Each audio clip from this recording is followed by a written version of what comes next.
See the man won't stay for your meal, getting on a piece of pie for your wife. Everybody wanna know how it feels. Honorable members of the bench, honorable members of the bar, honorable guests, my dear colleagues and my dear students, अस्सलाम वालेकुम। सबसे पहले मैं thankful हूँ mister अमीर एजम मलिक साहब का, उन्होंने ये कॉन्फ्रेंस कराई और मुझे इस काबिल समझा कि मैं कुछ कह सकूँ। साथ ही मैं उन्हें मुबारकबाद देता हूँ और दुआ करता हूँ कि ये सिलसिला जारी रहे, ये कॉन्फ्रेंसेस, ये वर्कशॉप्स, ये सीखने का अमल है, इंशाल्लाह जारी रहेगा। Thank you very much. अब कुछ बात करते हैं रिट ज्यूरिसडिक्शन के ऊपर, थोड़ा इसके हिस्टोरिकल बैकग्राउंड के ऊपर। सबसे पहले रिट से मुराद क्या है? रिट एक ऐसा लफ्ज़ है जिसको आइन में भी कहीं डिफाइन नहीं किया गया, लेकिन इसका मतलब हम सब जानते हैं। हम समझते हैं कि writ is a formal order of a superior court to direct any authority which may be judicial, quasi-judicial, even administrative, or a person to do or to refrain from doing some act, certain act. जहाँ तक ताल्लुक है historical background का, थोड़ी रोशनी इसके ऊपर डालते हैं। In United kingdom the writs have been called as royal prerogatives, since only the king or crown as the fountain of justice could issue writs through the court of King's Bench or the court of Chancery. Court of chancery actually chancery section था जिसको Lord chancellor head करता था, मगर इसको court of chancery कहा जाने लगा और इसको बाद में कोर्ट ऑफ इक्विटी भी कहा गया। The king issued these writs against his officers to compel them to exercise their functions properly और to prevent them from abusing their powers. People being aggrieved by the actions of the king's officials came to the king for redress. The king issued the writs against his officials to give remedies to his subjects.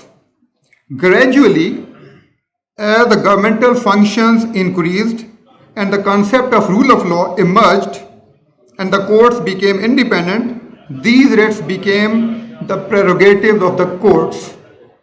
These writs were Habeas Corpus, Mandamus, Certiorari, Prohibition and Warranto. इसी दौर में जब ये legal system develop हो रहा था United kingdom का, थोड़ा मैं अर्ज कर दूं कि ये वो वक्त है जो सन 1066 के बाद नॉर्मन्स ने जब इंग्लैंड को कनकर किया और विलियम, जिसको विलियम द कनकर कहते हैं, उसने जब टेक ओवर किया, तो उस वक्त उसने पता चलाया कि इंग्लैंड के अंदर लीगल सिस्टम क्या है। तो पता चला इंग्लैंड के अंदर ट्राइब्स हैं और हर ट्राइब्स के अपने अपने कस्टम्स हैं और उन कस्टम्स की रोशनी में डिसीजन होते थे। उसके बाद मज़ीद जब तहकीक की गई और ये कोशिश की गई कि एक कोई सिस्टम फार्मूलेट किया जाए, तो ये पता चला कि कुछ कस्टम्स ऐसे हैं जो तमाम ट्राइब्स के अंदर कॉमन हैं और जिन्हें सब लोग फॉलो करते हैं, मे बी थोड़े फ़र्क के साथ। तो फिर उन तमाम कस्टम्स को जो कॉमन थे इकट्ठा करके उन्हें कॉमन लॉ का नाम दिया गया, जिसे हम कॉमन लॉ समझते हैं। और उसके बाद कॉमन लॉ कोर्ट्स डेवलप हुई और कॉमन लॉ कोर्ट्स लोगों को उन कस्टम्स की रोशनी में, जो कि इनफैक्ट प्रिंसिपल्स ऑफ लॉ थे उस वक्त के, इंसाफ देना शुरू किया। मगर इसके बावजूद लोगों के कई मामलात अनसेटल्ड रह जाते थे, क्योंकि वो कस्टम्स जहाँ मौजूद थे वहाँ रिलीफ मिलता था और जहाँ कस्टम नहीं था वहाँ कोई रिलीफ नहीं था।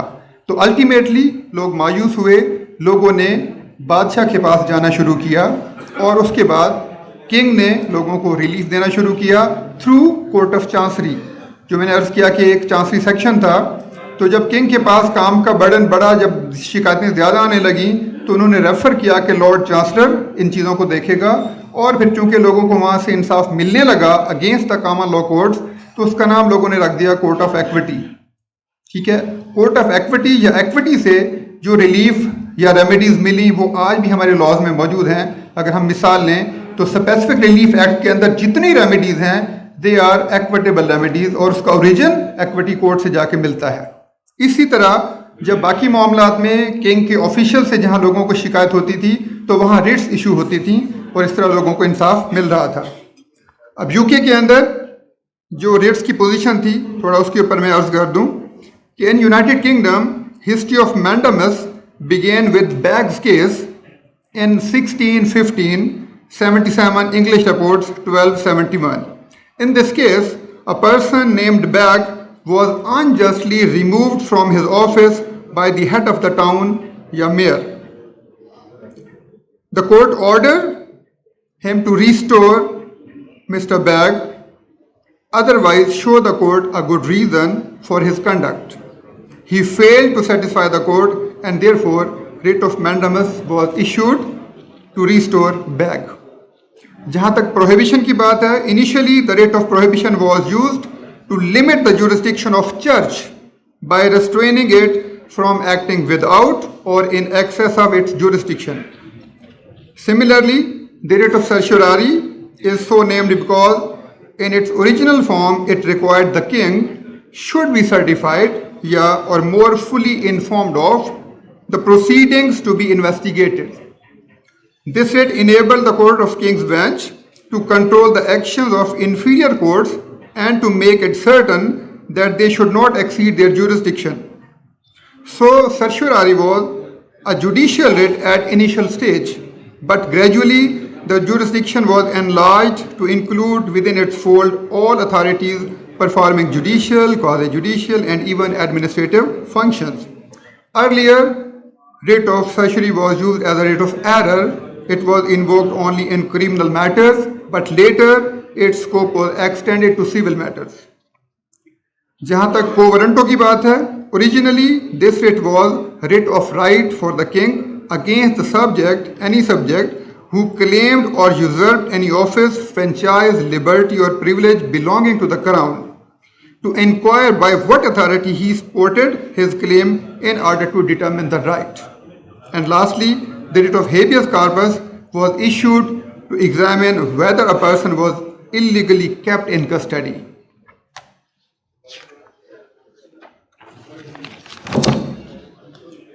Now, writ jurisdiction in Indo-Pak.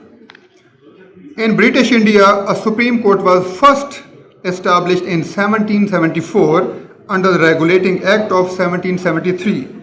This court was empowered to issue prerogative writs. Later on, two other Supreme Courts were established in Madras in 1800 and Bombay in 1823, which were also given the power to issue writs. In 1862, these three Supreme Courts were abolished, and in their place, three high courts were established which were empowered to issue writs. After the partition in 1947, Pakistan became an independent dominion. Under the Government of India Act of 1935, the interim constitution of Pakistan, section 223A, as His Lordship has mentioned, gave the high courts the power to issue a few writs, including habeas corpus. Habeas corpus was also being operated under section 491 of the CRPC of 1898. Similarly, under the 1956 constitution, both the Supreme Court and the high courts were given the power to issue writs, and specific names of all writs were incorporated in the Article 22 of the Supreme Court and 170 of the High Court. Similarly, under the 1962 Constitution, for the first time, a change was introduced in writ matters. Only the high courts were empowered under Article 98 to issue writs, but the particular names of the specific writs were eliminated from the text of the article. It is assumed that for the following two reasons, the names of various writs were omitted. Number one, in the United Kingdom, the Administration of Justice Act of 1933 and 1938 were passed, whereby Mandamus, Prohibition, Certiorari and Warranto were abolished as writs. Of these writs, Mandamus, Prohibition and Certiorari have been turned into orders and Warranto into injunction. There is only one independent writ, and it is habeas corpus. This might have influenced the constitution makers of 1962 to delete the specific names of various writs. Number second, Some writs have limited scope in their application, for instance, prohibition and certiorari. These two writs were basically judicial writs and were applicable only in respect of judicial and quasi-judicial bodies. Thus, if the specific name of prohibition and certiorari would be used, then the courts would not be able to apply them to control administrative actions of which separate procedure would be provided for. To avoid this inconvenience, the specific names of the writs have not been incorporated, rather provisions have been inserted so that the contents of those writs are retained and the control of administrative actions may as well be possible by the same device. इसके बाद 1972 का constitution आया, article 201 के अंदर writ jurisdiction मौजूद था. इसी तरह 1973 के अंदर आर्टिकल 199, 184 रिट जुरिस्डिक्शन अभी भी मौजूद है. थोड़ी बात करते हैं टाइप्स ऑफ रिट्स के ऊपर जो इस वक्त एप्लीकेबल हैं हमारे पास. मैंडमस, जिसका मतलब है we command, is issued by a superior court to a subordinate court, tribunal, board or any person to perform a public duty imposed by law. When any of the said authority refuses to perform its legal duty, the duty may be judicial, quasi-judicial or purely administrative. The writ of mandamus may be invoked where there is wrong exercise of duty or abstinence from exercising duty. The mandamus, however, does not lie against a private individual. Prohibition means prohibition of proceedings, lies to prohibit an inferior court from continuing its proceedings in a particular case where it has no jurisdiction to try. It is not a writ of corrective nature, it is a writ of preventive nature. It prevents courts, tribunals, quasi-judicial bodies and other officers from exercising their power beyond their jurisdiction or exercising these powers which are not vested on them. Writ of certiorari means to be certified, to be more fully informed of. This writ orders a subordinate court, tribunal or quasi-judicial authority to deliver its record in a case so that the high court may review it. It may quash the order already passed by a subordinate court, tribunal or quasi-judicial authority. Now the habeas corpus, which means let us have the body, is issued by a superior court to protect the human liberty. This writ has become a means of testing the legality of detention. It is described as the first security of civil liberty. The writ is issued to produce a person who has been detained, whether in prison or in private custody. The court may release him if such detention is found illegal. Writ of quo warranto means by what authority? It prevents the person from wrongfully or forcefully holding any public office or from continuing the office being ineligible. By writ of quo warranto, the court has authority to ask the holder of public office that by what authority he is holding it, and if the holder has no proper authority to possess the office, he should be ousted from holding the office.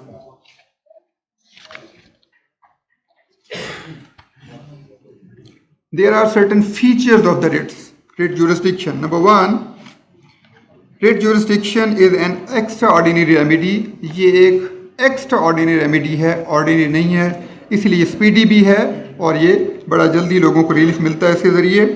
The second, writ jurisdiction operates within the territorial limits. No doubt it has limits within the province.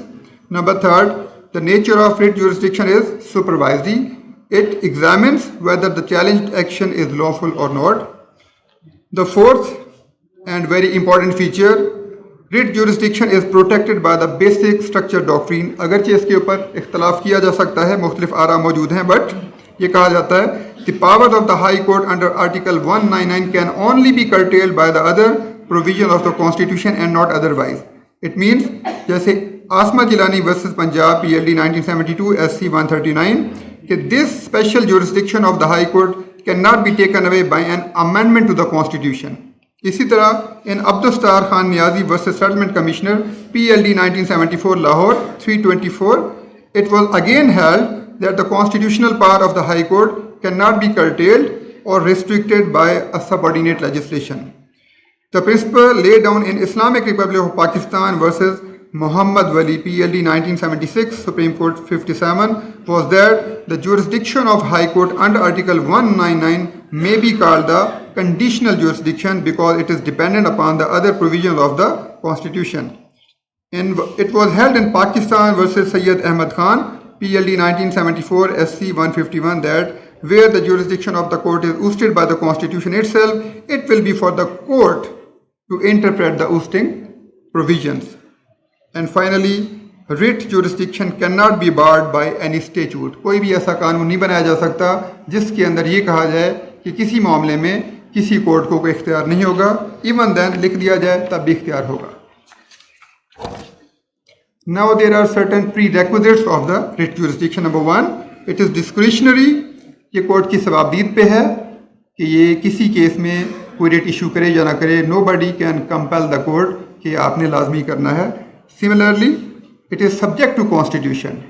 Constitution के अंदर जहाँ जहाँ वाज़े तौर पे कह दिया गया है कि वहाँ हाई कोर्ट इन्वोक नहीं हो सकती, इसकी jurisdiction इन्वोक नहीं हो सकती, वहाँ ये नहीं हो सकता, तो ये कहा जाएगा कि जैसे आर्टिकल 41 है, 46 है, 66 है, 69 है, 105 है, 203 है, 211 है, 212, 225, 233, 236, 239, 245, 248, ये वो आर्टिकल हैं जो एक्सप्रेसली हाई कोर्ट का जो जुरिस्डिक्शन है उसको बार करते हैं.